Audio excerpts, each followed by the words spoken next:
आज थिला संक्रांति सेथिपाई सकाळु सकाळु उठी गाधेई पाधेई बाहरी पड़िली शिव मंदिर।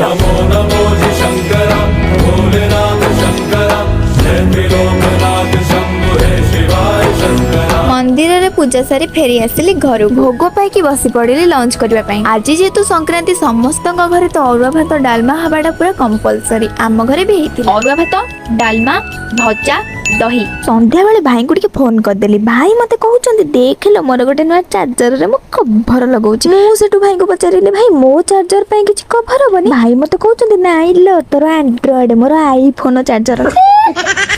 आ हां आज्ञा ए जो सुभद्रा योजना रे मोर कैरेक्टर कोन अछि मते जल्दी कमेंट सेक्शन में कहतु। आ जो माने ए पर्यंत देखि ना जल्दी जांतु ज्ञान तड़का YouTube चैनल रे सर्च करके देखंतु बहुत इंटरेस्टिंग है वीडियो। राति रे सोया पूर्व मुखटी को धोई हळदी पानी पी कि सोंदु कारण मुख त्वचा एवं पेट सफा रहिबा से तो उज्जवल रहिबो। मोर तो रहउनी आपण मानकर काळे रहिबो चेष्टा करंतु।